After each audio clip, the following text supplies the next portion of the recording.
Hi guys! Magandang umaga! Welcome back po dito sa Gandara SRA Channel for Showbiz Update. Andito na naman nga po akong muli nagbabalik. Ang nagmamaganda ninyo kachismosang Kimpang, wala na nga pong iba. Ang lokarata si Gandara SRA upang magatid po sa inyo ng latest update and fresh happenings patungkol kina Kim Chiu and Paula Avellino. And para nga po sa umagang ito, ang tatalakayin naman natin at pag-uusapan ay may kinalaman dito nga po sa mga kaganapan po sa New York City and syempre ang pangangalandakan ni Kim Chiu ng relasyon nilang dalawa ni Paula Avellino. Hoy, grabe naman nga. Pero bago po ang lahat ng yan, sa mga hindi pa nakaka-subscribe sa ating channel, maaari lamang na pindutin po ninyo subscribe button at notification bell na nariyan sa baba upang kayo ay maging updated at ma-notify tuwing may bago tayong chika at balita hinggil sa Kimpa. Basta mga balita na may kinalaman, kina Kim Chiu and Paula Avellino, sagot na nga po natin yan. And last din po pala natin magpasalamat sa atin pong mga subscribers na nakatutok sa atin pong daily updates sa pamamagitan ng pagbabasa ng kanilang mga komento. And pag-usapan na nga natin at alamin ang first commenter natin for this morning. Shoutout po sa iyo, Miss Lat and Home Hunter. Sabi niya rito, Miss Gandara, thank you sa mga ayuda mo na para bang wala nang tulugan. Sobrang saya talaga. Grabe ang saya ng show, lalo na sa Toronto. Binuhos na talaga ni Kimi ang saya nila doon. Wala na talagang tinira si Kimi. Ayan, inamin na nila talaga. Endgame na. Finish na. At si Paolo ngayon lang niya pinakita ang pagyakap niya kay Kimi ng napakahigpit.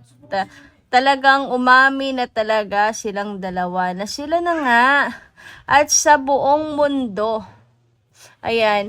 At saksi pa nga ang langit dyan sa pagmamahala ng dalawa. Bagay na bagay, matagal nangang naging sila na. Ngayon lang talaga nila pinasabog ang katotohanan ng relasyon nila. Grabing saya.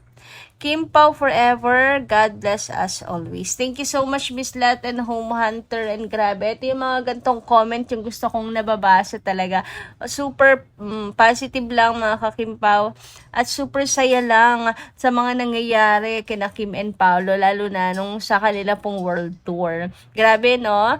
Hindi pa rin ako makamove on mga ka-Kim Pao na finally, dati panay lang tayo wish, panay lang tayo parinig na baka naman Kim and Paolo, diba? Mami na kayo, pangalandakan nyo na yung relasyon nyo na yan. Pero ngayon, hindi na kailangan kasi pinangangalandakan na talaga ng Kim Pao ang kanilang relasyon. And si Kim nga, ginagalaw na talaga ang baso, mga kakipi. As in, tingnan nyo naman nga, piniflex na niya talagang tuluyan si Pao sa kanyang sokmed. Ayan, no face mask, no cap, hoodie. Wala nang nagtatago sa likod ng mask, hood, and shade, mga ka-Kim Pao. So, kita nyo yan, talagang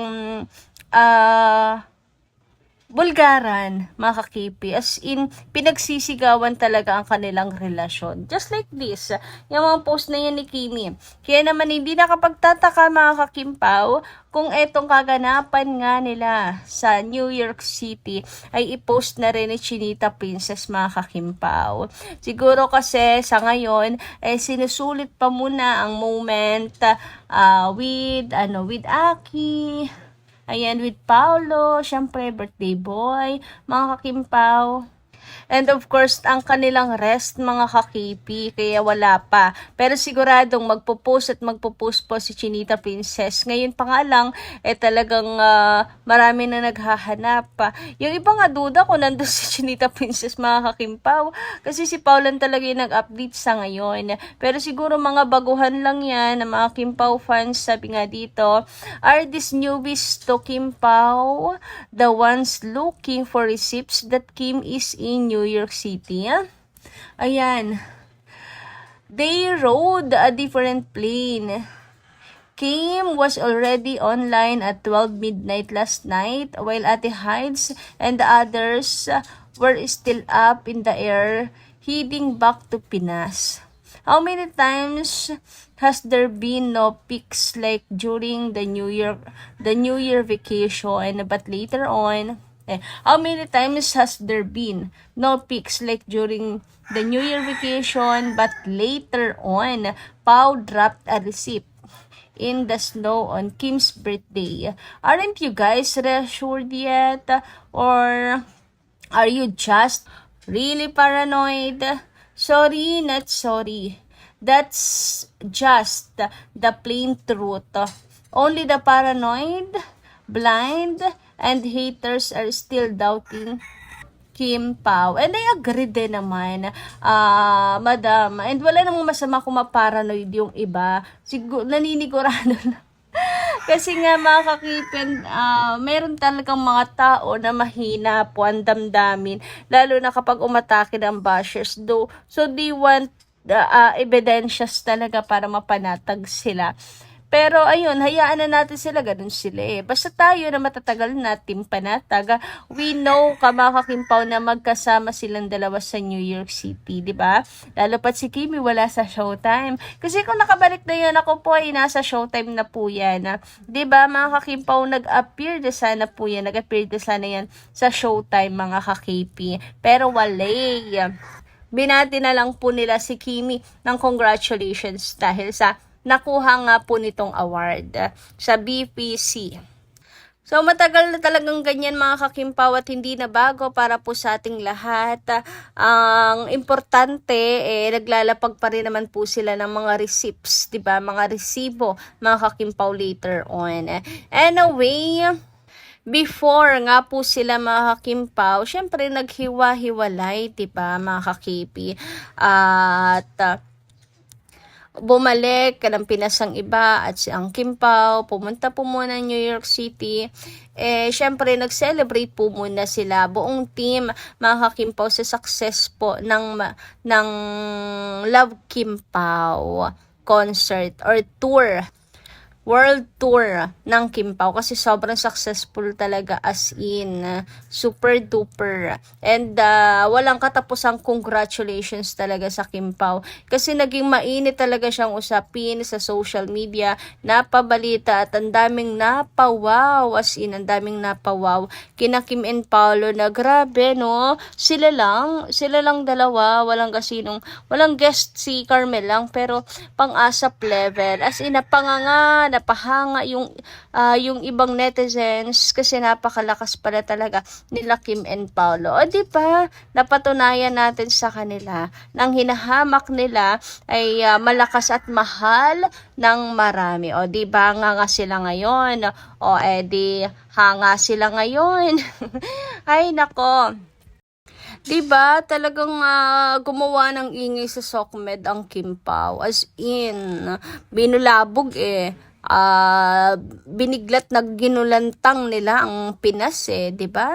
Anyway, sabi naman dito ni Madam Adelaida Magin, Kim is a strong and brilliant woman, kind and generous with positive vibes in life. Kim Pao, kaya nga sabi ni Pao talagang she has the charms that magnets everyone talaga, mga kakimpaw.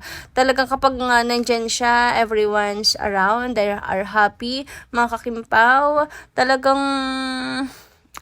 sumasaya ang lahat. Ang ganda kasi ng aura ni Chinita Princess talaga. Strong but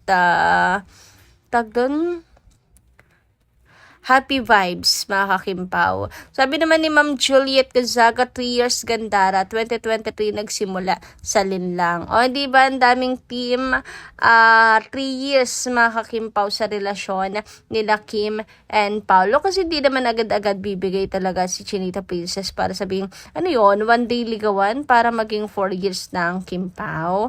Di ba? Although may kanya-kanya tayong paniniwala, pero ayun nga, mas marami nagsasabi na 3 years na ang Kimpaw. At syempre meron din na bago lang daw ang relasyon nilang dalawa. Kaya ngayon lang naglakas loob na umamin sa kanila pong relasyon. Talaga ba? Parang importante sila na talaga. Ayan, kung gaano man katagal o bago lang, ang importante ay dininig ng Diyos or binuksan na nila both ang kanilang mga puso para sa isa't isa. Alam ko mahirap for them magtiwala dahil lang galing sila sa sa masakit na relationship, di ba? Anyway, sabi naman ni Ma'am Vivian Caraig at Lorna Toledo, always pretty ever, true Chinese and Korean beauty, sexy ever. Thanks po. More movies and blessings ever. Successful love, Kim Pao. World tour, kudos everyone. Huwag mo nalang basahin ang comment in madayag na nasisira lang ang hype na masala kasi kung ano-ano ang kino-comment. Ang sayad na dito tapos makakarinig ka ng tungkol dyan kay Jay. May Jericho na yan. Hayaan mo na si Jay. Parang palagi na lang idinidikit si Jay kay Pao. Kaya kapag happy moments tayo mga kakimpaw, alam nyo, darating tayo sa problem. Pero yung sila Janine at Teko, hindi na natin problema yun, mga madam, diba? So, problema ng Kimpaw ang pag-usapan natin. Mapa-negative man yan.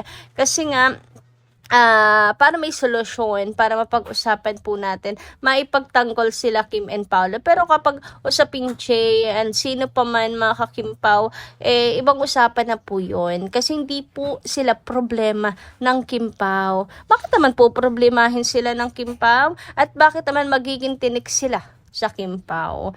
Right? Anyway, ayan, maraming salamat po Ma'am Vivian Caraig at Madam Lorna Toledo, at the same time kay Madam Adelaida Magin at Miss Juliet Gonzaga.